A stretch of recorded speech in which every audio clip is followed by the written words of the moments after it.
भीष्म पिता को इच्छा मृत्यु का वरदान था, फिर भी उन्हें 58 दिनों तक बाणों की शैया पर कष्ट सहना पड़ा। आखिर क्या कारण है?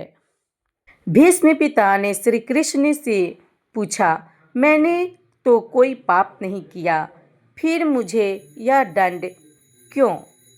आइए जानते हैं इसके बारे में। यह पोस्ट महाभारत के एक प्रसिद्ध प्रसंग पर आधारित है, जिसमें भीष्म पिता श्री कृष्ण और द्रौपदी का उल्लेख है।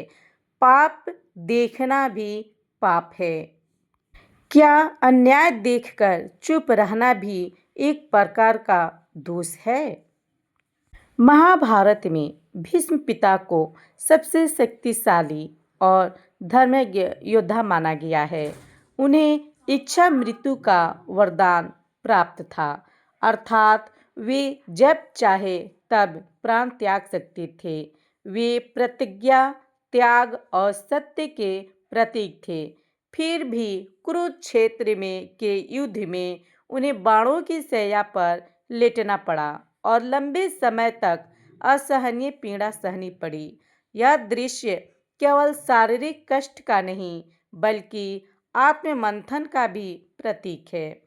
कथा के अनुसार जब भीष्म पिता बाणों की शैया पर थे, तब उन्होंने श्री कृष्ण से पूछा कि उन्होंने जीवन भर धर्म का पालन किया, फिर भी उन्हें इतनी वेदना क्यों सहनी पड़ी?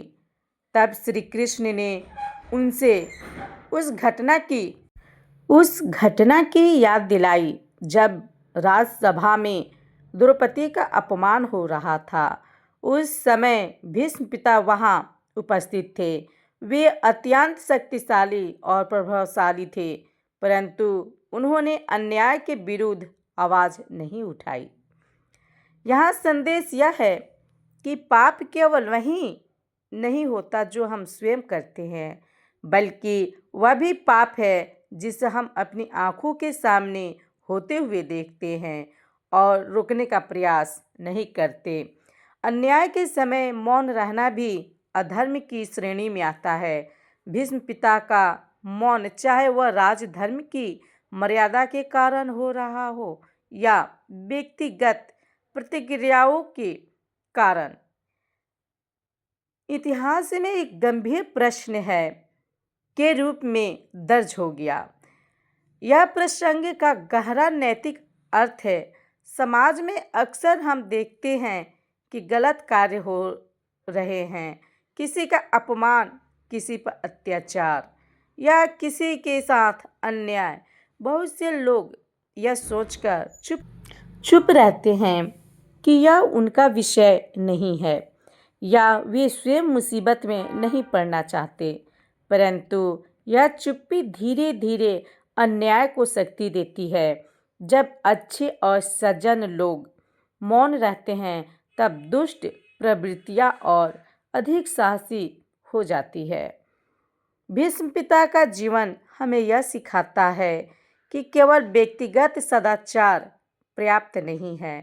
धर्म का पालन तभी पूर्ण होता है जब हम दूसरों के अधिकारों और सम्मान की रक्षा के लिए भी खड़े हो। शक्ति का सही उपयोग वही है जो न्याय और सत्य की रक्षा करे।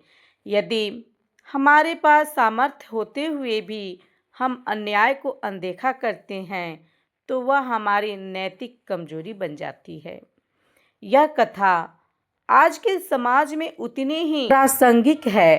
परिवार, विद्यालय, कार्यस्थल या समाज, हर जगह हमें ऐसे अवसर मिलते हैं जहां सही और गलत के बीच निर्णय लेना होता है। कभी कभी सही के साथ खड़ा होना कठिन होता है, परंतु वही सच्चा धर्म है। अंततः यह प्रसंग हमें आत्मचिंतन के लिए प्रेरित करता है। हमें यह देखना चाहिए कि कहीं हम भी तो किसी अन्याय के समय मौन दर्शक नहीं बने हुए हैं। यदि हम सच का साथ देंगे और अन्याय के विरुद्ध आवाज उठाएंगे, तो समाज अधिक न्यायपूर्ण और सुरक्षित बन सकता है। पाप को होते हुए देखकर चुप रहना भी एक प्रकार का पाप है। जब हम अन्याय के विरुद्ध आवाज़ नहीं उठाते तो हम भी उस गलत के भागीदारी बन जाते हैं। धर्म केवल स्वयं सही रहने का नाम नहीं, बल्कि गलत का विरोध करने का भी नाम है। अच्छे लोगों की चुप्पी ही बुराई को बढ़ने का अवसर देती है। इसलिए जहाँ भी अन्याय दिखे, वहाँ साहस के साथ सच्चे का साथ देना चाहिए।